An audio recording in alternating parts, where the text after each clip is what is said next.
ಕೇಳುಗ ಮಿತ್ರರೇ ನಮಸ್ಕಾರ.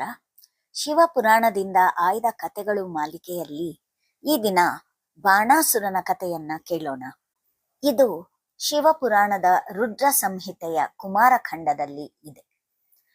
ಬಾಣಾಸುರ ಮಹಾಬಲಿಯ ಮಗ. ಇವನಿಗೆ 1000 ಕೈಗಳಿದ್ದವು.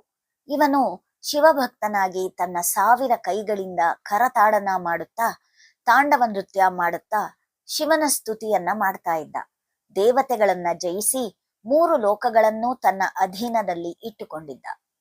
ಶಿವ ಬಾಣನ ನೃತ್ಯ ಸ್ತುತಿಗಳಿಗೆ ಮೆಚ್ಚಿ ವರವನ್ನು ನೀಡೋಕೆ ಮುಂದಾದ.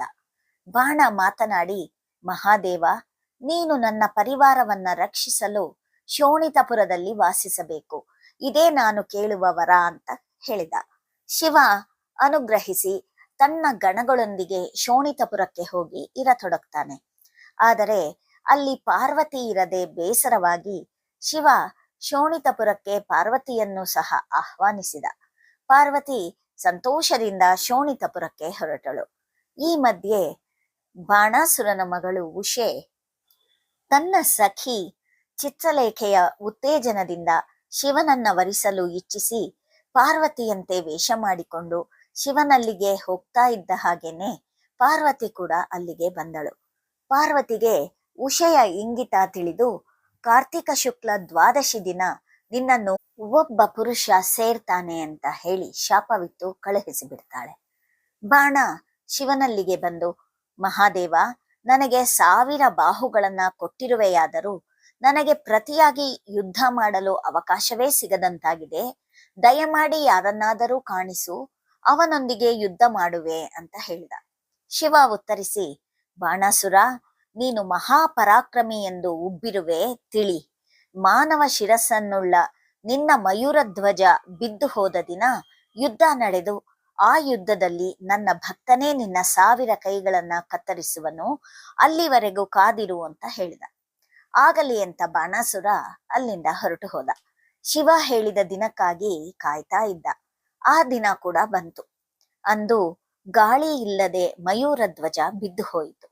ಬಾಣಾಸುರ, ಸದ್ಯ ನನ್ನ ಬಾಹುಗಳಿಗೆ ಕೆಲಸ ಕೊಡೋ ದಿನ ಬಂದಿತು ಅಂತ ಹರ್ಷಿಸಿದ. ಉಷೆ ಪಾರ್ವತಿ ಹೇಳಿದ್ದ ಹಾಗೆ ಕಾರ್ತಿಕ ಶುಕ್ಲ ದ್ವಾದಶಿ ದಿನ ಉಪವಾಸ ಮಾಡಿ ಮಲಗಿರಬೇಕಾದರೆ ಅಲ್ಲಿಗೆ ಶ್ರೀಕೃಷ್ಣನ ಮೊಮ್ಮಗನಾದ ಅನಿರುದ್ಧ ರಹಸ್ಯವಾಗಿ ಬಂದವನೇ ಅವಳನ್ನು ಸೇರಿದ. ವಿವಾಹಕ್ಕೂ ಮುನ್ನವೇ ಹೀಗಾಯಿತಲ್ಲ ಅಂತ ಉಷೆ ಸಖಿಗೆ ತಿಳಿಸಲು ಚಿತ್ರಲೇಖೆ ಹಲವಾರು ರಾಜಕುಮಾರರ ಚಿತ್ರಪಟಗಳನ್ನ ತರಿಸಿ ತೋರಿಸಿದ್ಲು. ಆ ಚಿತ್ರಗಳಲ್ಲಿ ಕಂಡು ಬಂದ ಅನಿರುದ್ಧನನ್ನ ಇವನೇ ನನ್ನ ಜೊತೆ ಇದ್ದವನೆಂದು ಗುರುತಿಸಿ ಅವನನ್ನು ತನ್ನ ಅಂತಃಪುರಕ್ಕೆ ಕರೆತಂದು ಇರಿಸಿದಳು. ಇಬ್ಬರು ಪರಸ್ಪರ ಪ್ರೀತಿಸಿ ಕಾಲ ಕಳೀತಾ ಇದ್ರು. ಬಾಣಾಸುರನಿಗೆ ವಿಷಯ ತಿಳಿದು ಅವನು ತನ್ನ ಸೈನಿಕರೊಡನೆ ಮಗಳ ಅಂತಃಪುರವನ್ನ ಸುತ್ತುವರೆದ. ಅವನಿಗೆ ಅನಿರುದ್ಧನನ್ನು ಸಾಯಿಸುವ ಇಚ್ಛೆ ಇತ್ತು. ಆದರೆ ಅನಿರುದ್ಧನಿಗೂ ಬಾಣನಿಗೂ ಯುದ್ಧವಾಗಿ ಅನಿರುದ್ಧ ಬಾಣಾಸುರನ ಸೈನ್ಯವನ್ನೆಲ್ಲ ನಾಶ ಮಾಡಿಬಿಟ್ಟ. ಬಾಣಾಸುರ ಅನಿರುದ್ಧನನ್ನ ನಾಗಪಾಶದಿಂದ ಬಂಧಿಸಿ ಅವನನ್ನು ವಧಿಸಲು ಮುಂದಾದ. ಆದರೆ ಅಶರೀರವಾಣಿ ಅವನನ್ನು ತಡೆದಾಗ ಬಾಣ ಅನಿರುದ್ಧನನ್ನ ಕಾರಾಗೃಹದಲ್ಲಿ ಇಡ್ತಾನೆ. ಕಾರಾಗೃಹದಲ್ಲಿ ಅನಿರುದ್ಧ ದೇವಿಯನ್ನ ಸ್ತುತಿಸಲು ದೇವಿ ಅವನನ್ನ ಬಂಧನದಿಂದ ಬಿಡಿಸಿ ಉಷೆಯ ಬಳಿಗೆ ಕಳುಹಿಸ್ತಾಳೆ.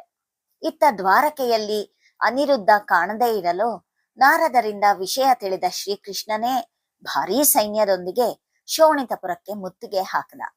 ಬಾಣಾಸುರ ಕೃಷ್ಣನೊಂದಿಗೆ ಯುದ್ಧ ಸನ್ನದ್ಧನಾದ. ಆಗ ಶಿವನೂ ಬಾಣಾಸುರನನ್ನ ಪರೀಕ್ಷಿಸಲೆಂದೇ ತಾನೂ ಯುದ್ಧಕ್ಕೆ ಸಿದ್ಧನಾದ. ರಣಾಂಗಣದಲ್ಲಿ ಶಿವ ವಿಷ್ಣು ಎದುರು ಬದುರಾಗಿ ಯುದ್ಧಕ್ಕೆ ನಿಲ್ತಾರೆ. ವಿಷ್ಣು ಶಿವನಿಗೆ ಬಾಣಾಸುರನನ್ನು ಶಪಿಸಿದ ಕಾರಣಕ್ಕಾಗಿಯಾದರೂ ದೂರ ಸರಿ ಅಂತ ಹೇಳಿದ. ಆಗ ಶಿವನು ಪ್ರಸನ್ನನಾಗಿ, ಕೃಷ್ಣ, ನನ್ನ ಶಾಪ ವರ ಯಾವುದೂ ವ್ಯರ್ಥವಾಗುವಂಥದ್ದಲ್ಲ. ನೀನು ಮಹಾಸ್ತ್ರವನ್ನೇ ಪ್ರಯೋಗಿಸು. ಆ ಅಸ್ತ್ರವನ್ನ ನಾನು ಮನ್ನಿಸಿ ಕೈ ಬಿಡುವೆನು. ನೀನೇ ಹೋಗಿ ಬಾಣನೊಂದಿಗೆ ಯುದ್ಧ ಮಾಡು ಅಂತ ಹೇಳಿಬಿಟ್ಟ. ಶ್ರೀಕೃಷ್ಣನು ಹಾಗೆಯೇ ಮಾಡಿ ನಂತರ ಬಾಣಾಸುರನೊಂದಿಗೆ ಯುದ್ಧ ಮಾಡಿ ತನ್ನ ಸುದರ್ಶನ ಚಕ್ರದಿಂದ ಅವನ 4 ಕೈಗಳ ಹೊರತಾಗಿ ಉಳಿದ ಎಲ್ಲ ಕೈಗಳನ್ನ ಕತ್ತರಿಸಿ ಪುನಃ ಚಕ್ರ ಎತ್ತಿ ಅವನ ತಲೆಯನ್ನು ಕತ್ತರಿಸಲು ಮುಂದಾದ. ಆಗ ಶಿವ ಪ್ರವೇಶಿಸಿ ಕೃಷ್ಣನನ್ನ ತಡೆದ.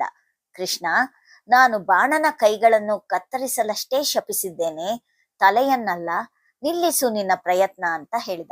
ಶ್ರೀಕೃಷ್ಣ ಚಕ್ರ ಪ್ರಯೋಗ ನಿಲ್ಲಿಸಬೇಕಾಯಿತು. ಉಷೆ ಅನಿರುದ್ಧರ ಮದುವೆಯಾಯಿತು. ಶ್ರೀಕೃಷ್ಣ ಅನಿರುದ್ಧ ಮತ್ತು ಉಷೆಯನ್ನು ದ್ವಾರಕೆಗೆ ಕರೆದೊಯ್ದ. ಬಾಣಾಸುರನು ಶಿವನನ್ನ ಸ್ತುತಿಸಿ ಅವನನ್ನ ಪ್ರಸನ್ನವಾಗುವಂತೆ ಮಾಡಿದ. ಶಿವ ಬಾಣಾಸುರನನ್ನು ಕೈಲಾಸದಲ್ಲಿ ಗಣಾಧಿಪತಿಯಾಗಿ ನೇಮಿಸಿಕೊಂಡ. ಸ್ತೋತೃಗಳೇ, ಇದಾಗಿತ್ತು ಶಿವಪುರಾಣದ ರುದ್ರ ಸಂಹಿತೆಯ ಕುಮಾರಖಂಡದಲ್ಲಿದ್ದಂತಹ ಬಾಣಾಸುರನ ಕತೆ.